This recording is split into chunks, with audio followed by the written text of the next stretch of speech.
Bon, bref conseil à l'approche des écrits de certains concours, notamment de prépa, mais pas que.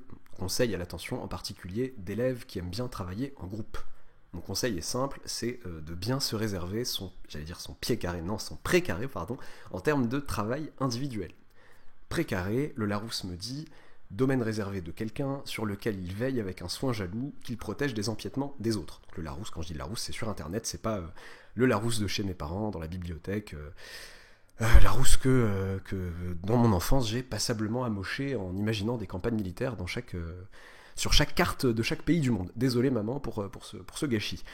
Mais oui, donc le Larousse, et le Larousse, pour être honnête, le Larousse sur internet me dit domaine réservé de quelqu'un, d'un groupe, blablabla, sur lequel moi, j'ai besoin de quelqu'un, là, en l'occurrence. D'un groupe, ça nuirait à mon message, donc je remodèle la définition pour qu'elle colle avec le message que je vais vous faire passer, bien sûr.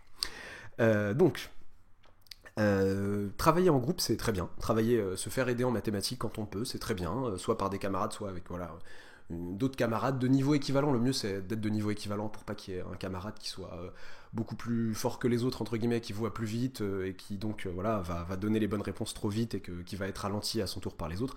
Non, on essaye d'être de niveau équivalent. Travailler en groupe, c'est pas mal du tout pour essayer d'augmenter, d'améliorer son efficacité. Un truc sur lequel on aurait bloqué pendant peut-être 2 heures, avec des camarades, on va peut-être le voir pendant un quart d'heure.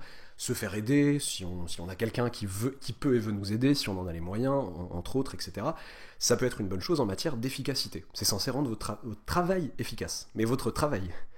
Donc l'efficacité n'est pas à prendre comme une notion abstraite, décorrélée de votre travail personnel.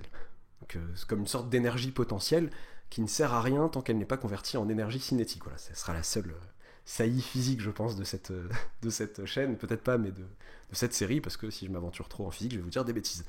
Donc cette amélioration, cette augmentation d'efficacité, ce gain en efficacité que vous avez avec cette entraide, il est bien s'il est adossé derrière à un travail individuel très conséquent. Tout est histoire de pourcentage.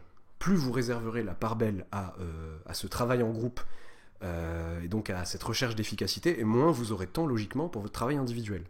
C'est bien de voir les techniques, de voir comment les autres résolvent la chose, comment les sujets tombent, comment les questions tombent, mais tant qu'on voit les autres le faire, que ce soit aussi pareil en regardant des vidéos sur YouTube, tiens voilà, on se tire une balle soi-même, etc.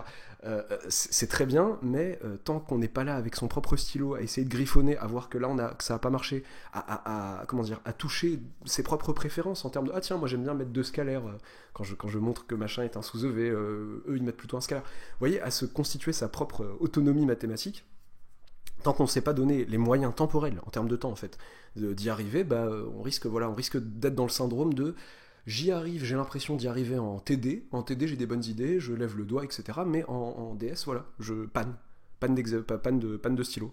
Je pensais savoir montrer que machin était un endomorphisme d'un espace vectoriel, mais j'y arrive pas, c'est bizarre.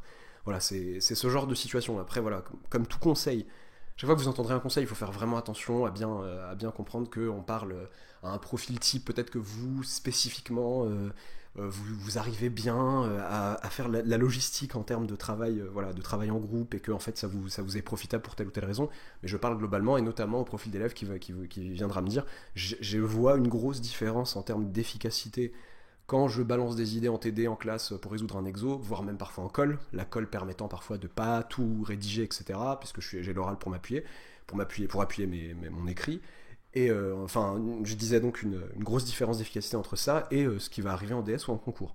Donc c'est pour éviter ça, c'est pour éviter qu'il y ait un différentiel trop négatif d'efficacité que je vous donne que je vous donne ce conseil. Je prêche même contre ma paroisse quand je parle de cours particuliers.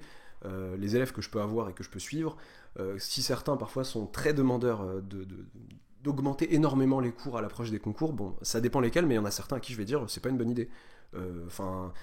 Si je suis pas certain des compétences logistiques de la personne, et si je suis pas certain que la personne va pas caler et mettre dans sa tête nos cours, les compter comme étant faisant partie de son travail individuel, si j'ai pas l'assurance qu'elle ne fait pas ça, je vais peut-être lui conseiller de dire non, peut-être vaut mieux que je continue à te suivre, etc., au même rythme, un rythme peut-être un peu plus intense, mais pas autant que tu le voudrais, parce qu'il vaut mieux te laisser le temps du travail individuel, de revoir tes formules, ce qui t'a fait bugger pendant l'année, etc. Donc voilà, il faut avoir cette logistique-là et ce travail en groupe. Oui, travail en groupe à la bibliothèque d'ailleurs, dont j'espère que vous le faites dans les espaces dédiés au travail en groupe, parce que les gens fous comme moi ne supportent pas vos chuchotements en plein truc, en pleine zone silence. Il y a marqué silence sur vos têtes et vous bavardez. Que vous soyez en MP étoile, je ne sais quoi, j'en ai rien à faire. Taisez-vous. Pardon, voilà. Ça c'est pour voilà. Non, voilà, blague à part. Donc il est central à l'approche des concours de recentrer les choses autour de son travail personnel. C'est central. C'est aussi XENS, Minpon, HEC, etc. Bon. Voilà, c'est tout pour aujourd'hui. Il ne me reste plus qu'à souhaiter bonnes vacances, mais bonnes vacances à qui par ordre croissant de coûts à la collectivité, bonnes vacances à la ligne 14 de la RATP, bonnes vacances aux élèves de la zone C, et bonnes vacances à Amélie Oudéa Castera.